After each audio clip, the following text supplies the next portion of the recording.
از همون روزای اولی که انسان روی زمین قدم گذاشت، همیشه یک چیزی بالا سرمون بود. آسمون پر از ستاره. هر شب وقتی هوا تاریک میشد، چشم‌های انسان‌ها پر میشد از نورهای کوچیک و دور. اجداد ما به اون نقطه‌های نورانی میگفتن خدایان یا ارواح. براشون داستان میساختن. اما پشت همه این قصه‌ها یه سوال همیشگی بوده. واقعا اون بالا چی میگذره؟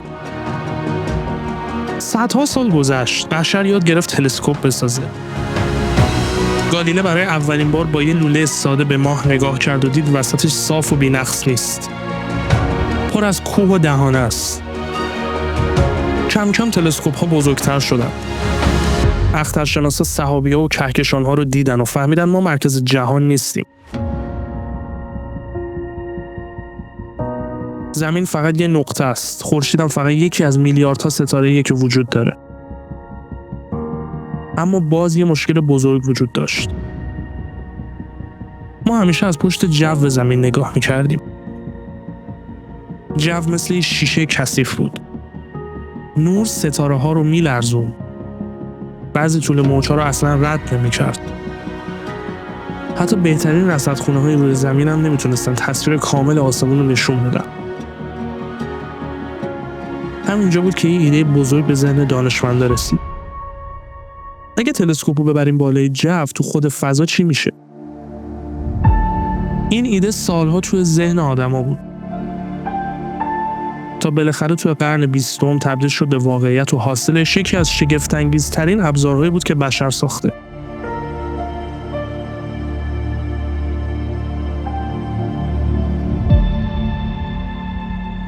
تلسکوپ فضایی هابل.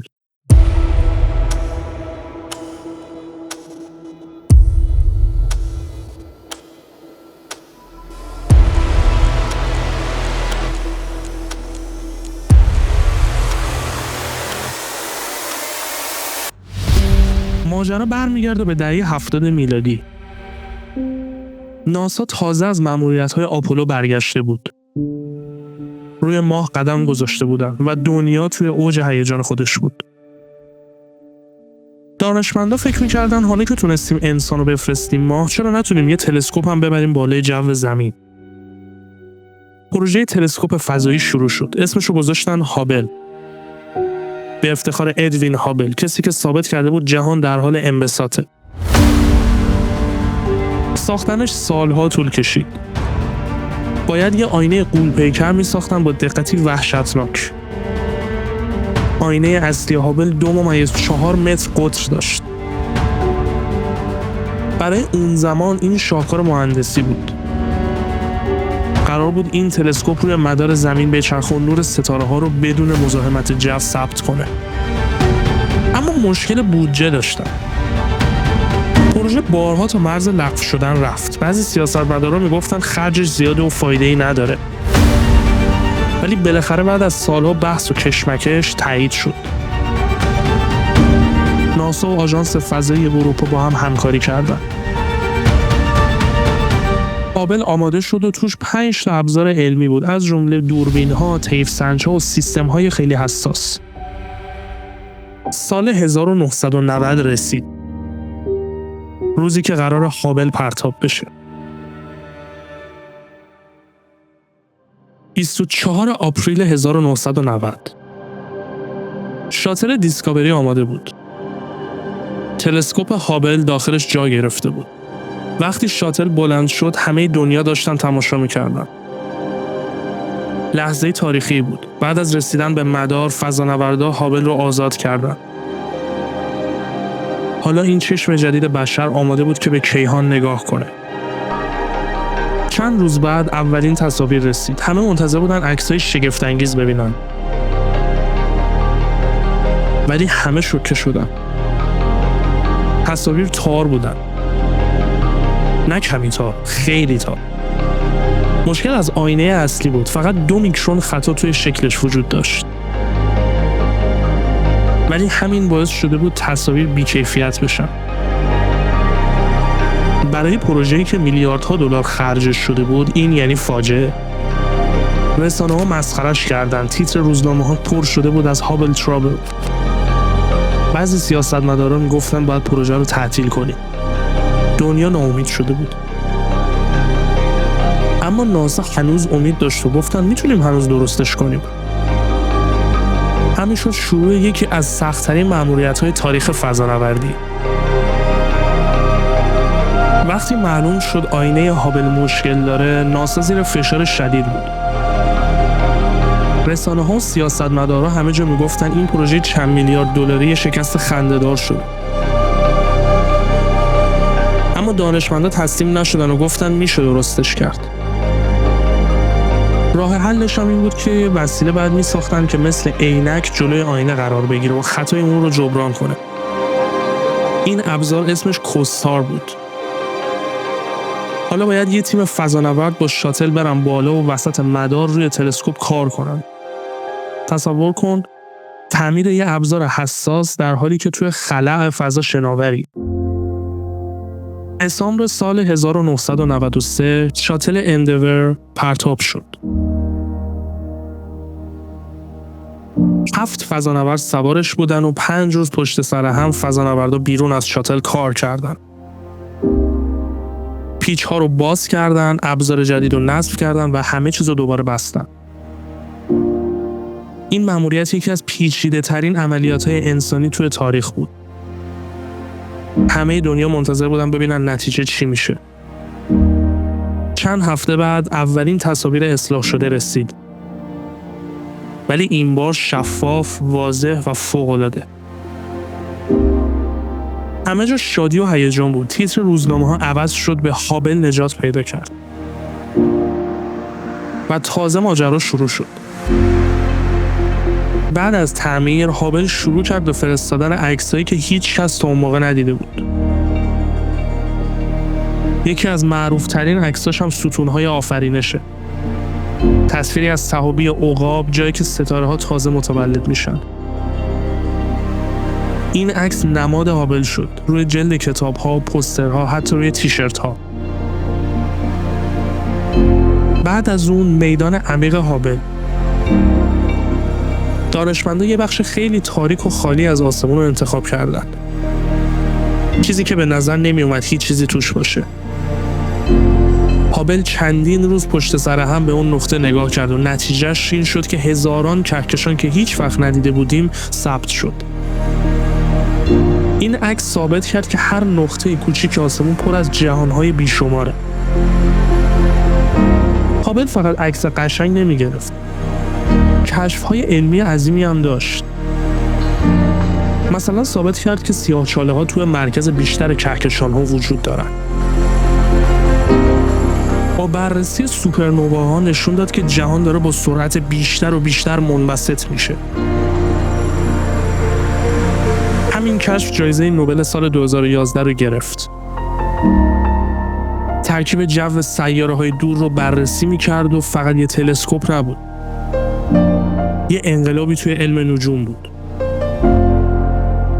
هابل بارها نیاز به تعمیر پیدا کرد. فضانوردا توی سالهای 1997، 99، 2002 و 2009 برای آخرین بار به دیدنش رفتن. هر بار ابزارهای جدید نصب کردن. باتری‌ها و ژیروسکوپ‌ها رو عوض کردن.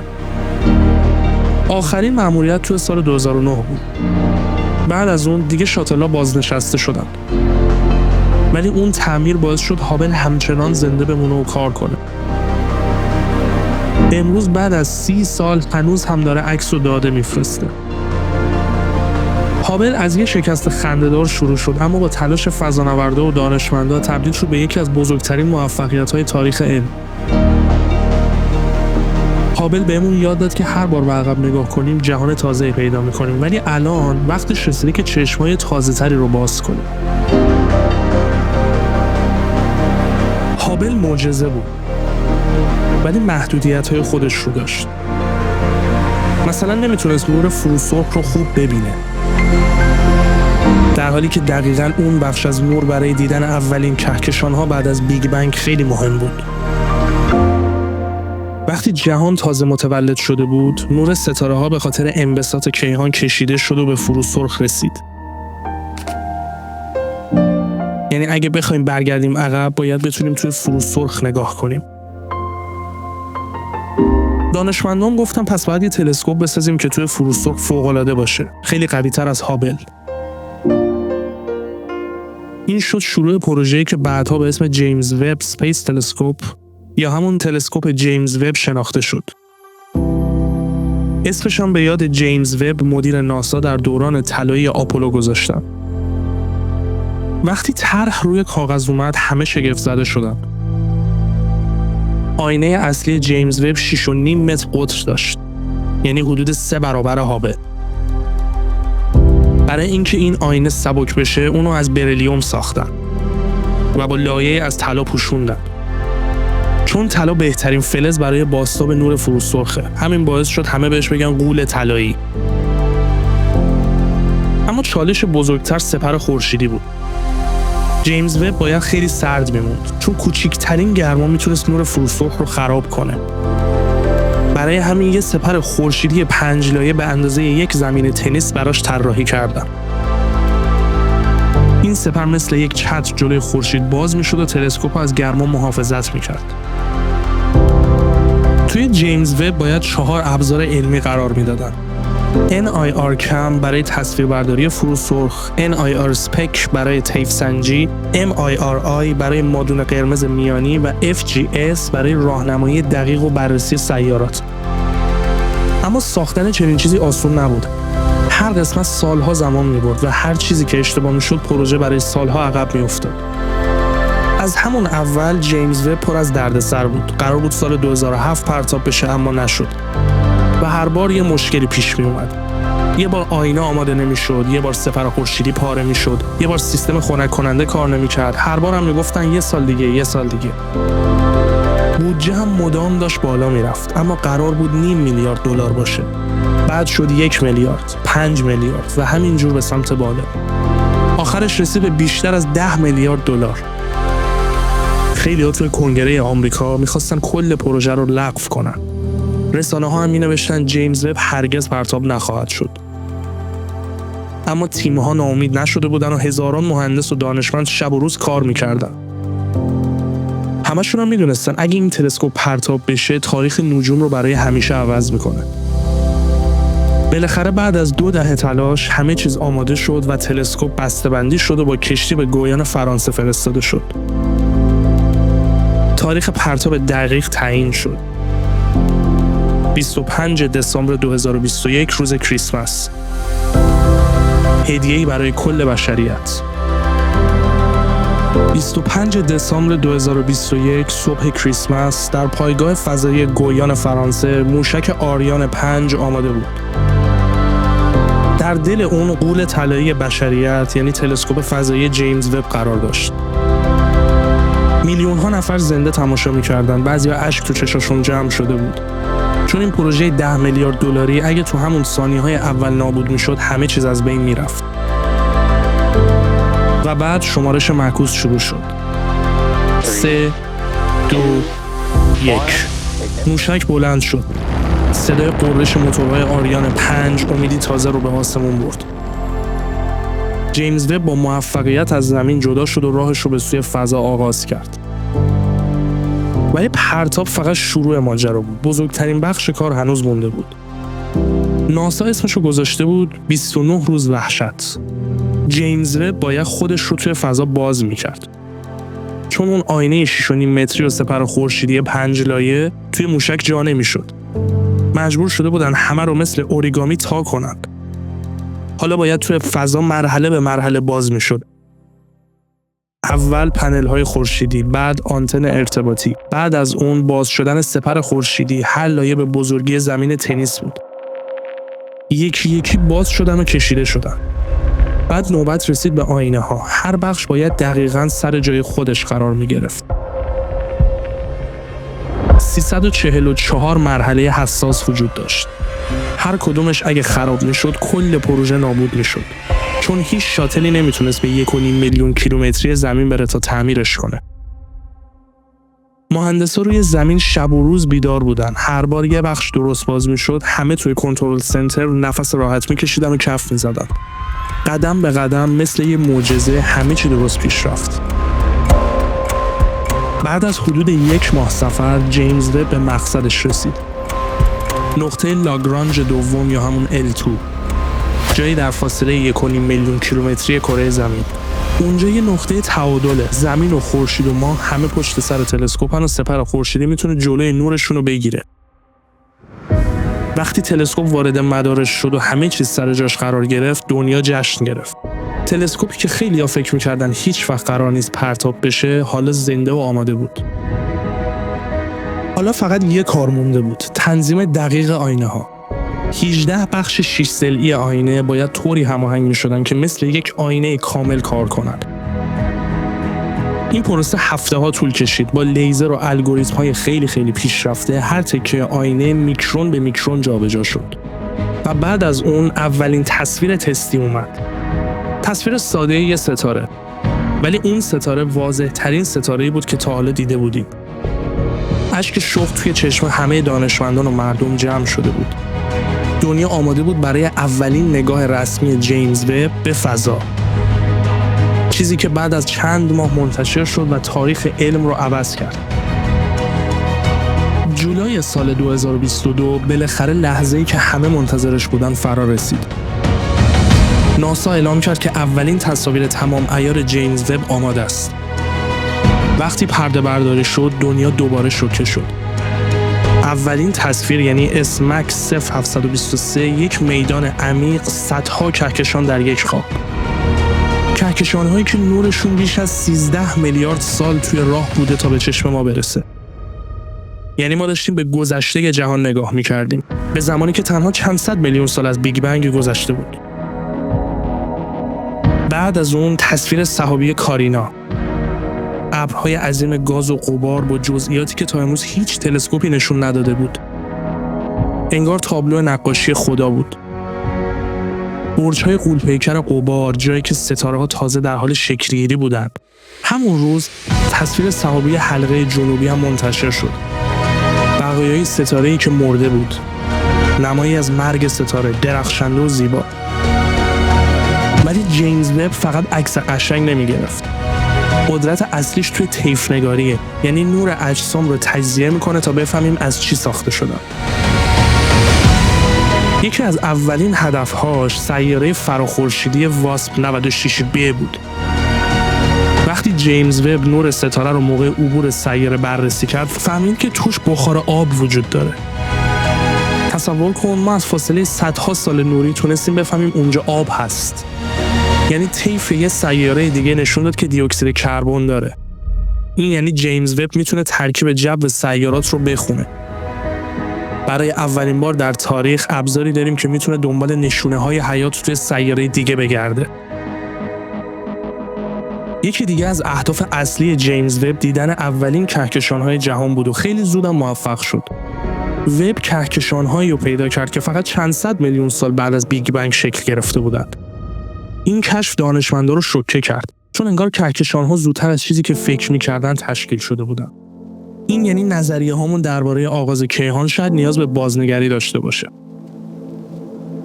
هابل و جیمز وب هر دو شاهکارن، ولی دنیای متفاوتی رو می‌بینند. هابل بیشتر توی نور مرئی و فرابنفش قویه، همونی که چشم ما می‌بینه. برای همین عکس‌ها شبیه نقاشی‌های رنگارنگن.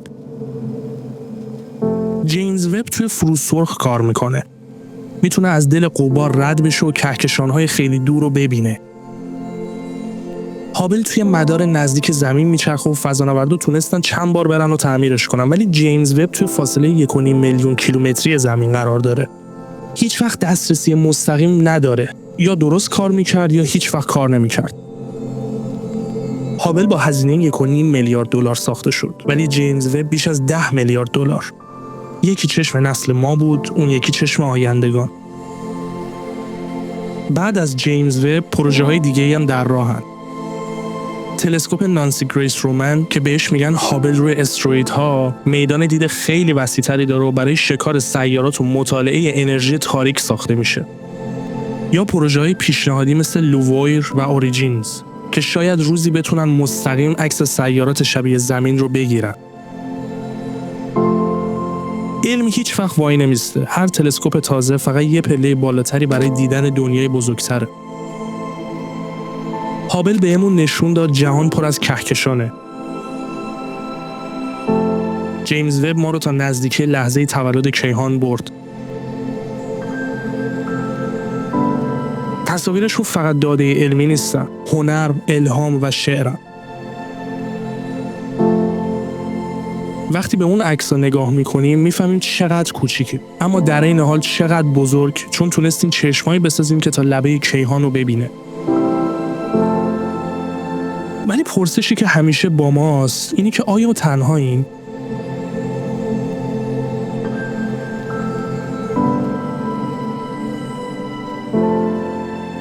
شاید جوابش رو تلسکوپ بعدی باشه. اما تا اون روز این چشمای فضایی سفر ما رو ادامه میدن.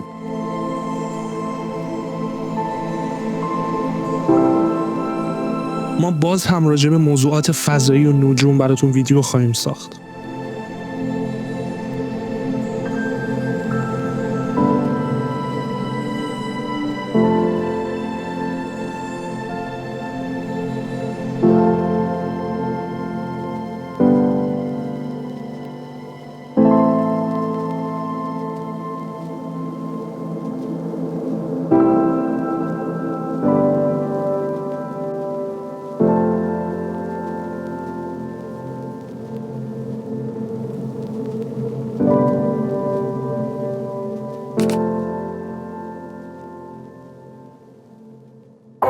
اگه از این ویدیو خوشتون اومد کانال ما رو سابسکرایب کنید و این ویدیو رو لایک کنید. ما خوشحال میشیم نظراتتون رو برای ما توی قسمت کامنت بنویسید. پس تا ویدیوی بعدی متفاوت فکر کنید، عمیق‌تر ببینید و همیشه یک قدم جلوتر باشید. فعلا.